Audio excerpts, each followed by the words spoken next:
ஓம் சாய்ராம்.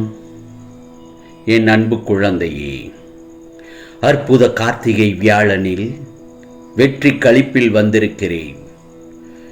உனக்கு அதிர்ஷ்டம் இருந்தால் இன்றே கேட்டு விடுவாய். ராஜயோக நேரத்தை நீயே தவிர்க்காதே என் செல்லமே. காயமாகி புண்ணாகி உடைந்து போன உன் மனதை உன் சாயப்பா சரி செய்யப் போகிறேன். தவிர்க்காமல் முழுவதும் நான் சொல்வதை கேள். அதன்படி நடந்து கொள் என் செல்லமே. உன்னுடைய புண்பட்ட மனம் சரியாகிவிடும்.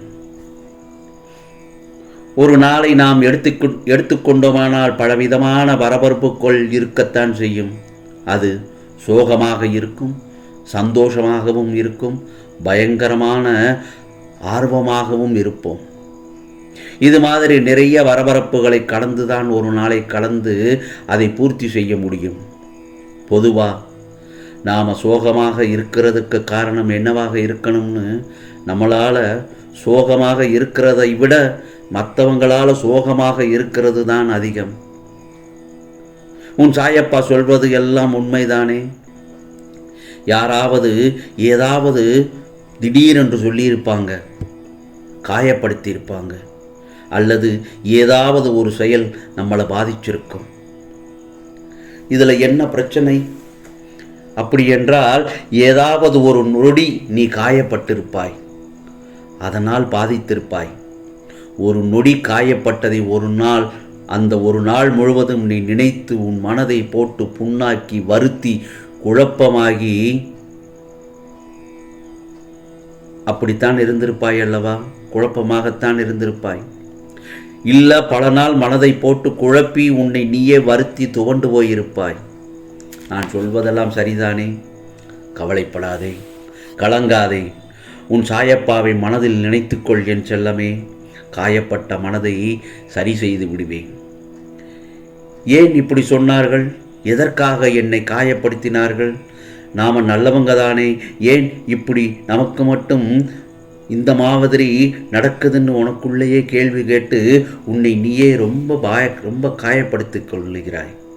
அப்போது உன் மனநிலை எப்படி பக்குவமாக மாறணுங்கிறது தான் ரொம்ப முக்கியம். அந்த நேரத்தில் இந்த நிலையில் இருந்து உடனே மாற பழகி கொள்ள வேண்டும். ஒன்று மட்டும் நல்லா தெரிஞ்சுக்கோ, இன்னொரு மனிதர்கிட்ட சாக்கடையும் குப்பையுமான எண்ணங்கள் கொட்டி கிடக்குதென்றால் அதைத்தான் அவங்க கிட்ட திணிப்பாங்க. ஆனால் நம்மக்கிட்ட நல்ல எண்ணங்களும் நல்ல விஷயங்களும் மட்டும் உள்ளதை பகிர்ந்துக்கிட்டோம் என்றால் அதைத்தானே நாமும் கொடுப்போம் அவர்களுக்கு. அவர்களுடைய மனம் முழுவதும் குப்பையாக இருக்கு, நம்ம மனம் முழுவதும் நல்ல எண்ணங்கள் இருக்கு.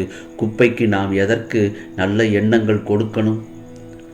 நம்மளும் குப்பையை கொடுக்கலாமேன்னு நினைக்கக்கூடாது. அவங்க மாறுகிறார்களோ இல்லையோ, நீ மாறக்கூடாது. ஒருத்தர்கிட்ட என்ன கிடைக்கோ, என்ன கொட்டி கிடக்குதோ அதுதான் மற்றவங்களுக்கும் கொடுப்பாங்க. நல்ல விஷயங்கள் இருந்தால் அதை மற்றவர்களிடம் பகிர்ந்து கொள்வார்கள் அல்லது கொடுப்பார்கள். பொறாமை வைத்தறிச்சல் பட்டு கொண்டே இருந்தாங்கன்னா அதைத்தான் மற்றவர்களுக்கும் கொடுப்பார்கள். இதனால் இன்னொருத்தரை காயப்படுத்தும் போது அவங்க படுற இன்பம் அவங்களோட புத்தி குணம் என்று நினைத்து நீ மனம் துவண்டு போகக்கூடாது. நீ மகிழ்ச்சியை மட்டுமே நோக்கி சென்று கொண்டே இரு. நானும் பார்க்கிறேன், வாழ்க்கையில் போராடி நீயும் களைத்து போய்விட்டாய். எத்தனை கஷ்டங்கள், அதிலிருந்து நீ மீண்டு வருவதற்கு எத்தனை முயற்சிகள் எடுக்கிறாய். நான் பார்த்து கொண்டுதானே உள்ளேன். இதற்காக எந்த பரிகாரமும் தேவையில்லை. உன் வீட்டிற்கு வருபவர்களுக்கு திருநீரும் ருத்ராட்சமும் கொடு. எப்போதும் உன் வீடு நேர்மறை ஆற்றலோடு இருக்கும். ஆம் செல்லமே, இப்படி செய்தால் எதிர்மறை ஆற்றல் நிச்சயமாக வரவே வராது. ஆம், இதை நன்றாக மனதில் வைத்துக்கொள். இதன் மாற்றம் உன் கண்முன்னே நன்றாக தெரியும். நீ கறந்த வாளை விட தூய்மையான மனம் கொண்டவர் என நான் நிரூபிக்கிறேன். அதுவரை சற்று பொறுமையாக இரு. தர்மம் செய். ஆம் செல்லமே, நீ தர்மம் செய்ய வேண்டும்.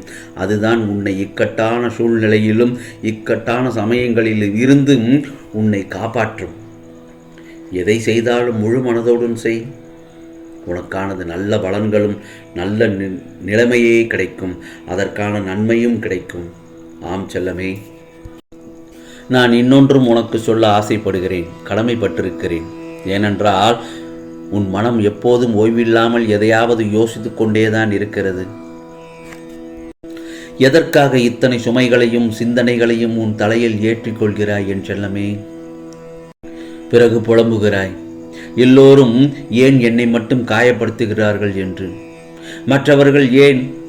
மற்றவர்கள் செய்யும் தவறெல்லாம், துரோகமும் எல்லாம் ஏன் என்னை சுற்றியிருப்பவர்களுக்கு தெரியவில்லை? அவர்கள் ஏன் என்னை குற்றவாளியாக பார்க்கிறார்கள்? அவர்களுக்கு உண்மைகள் தெரியவில்லையா என்று புலம்பிக் கொண்டே இருக்கிறாய். கவலைப்படாதே, உண்மைகள் எப்போதும் மெதுவாகத்தான் வெளிவரும். சில உண்மைகளை வார்த்தைகளில் கூறி புரிய வைத்து விடலாம். ஆனால் சில உண்மைகளையோ அனுபவம்தான் கற்றுத்தரும். உண்மைகளை நெடுங்காலம் மறைக்க முடியாது. நீ எப்போதும் மற்றவர்களுக்காக யோசி, உதவி செய், அவர்களுக்காக வருந்து பிரார்த்தனை செய், தவறில்லை. ஆனால் மற்றவர்களுக்காக வாழ்ந்து விடாதே. உன் வாழ்க்கையை மட்டும் யோசி, நேசி. உன் குடும்பத்தை மட்டும் நன்றாக யோசி. உன் வாழ்க்கையை நீ மட்டும்தானே வாழ முடியும். செய்த வினைகளுக்கான கர்மாவை இறைவன் பார்த்து கொள்வார். நீ கடமையை மட்டும் தவறாமல் செய்து கொண்டே வா. ஒரு கல் அழகான செதுக்களால் தான் அழகிய வடிவமாகிறது.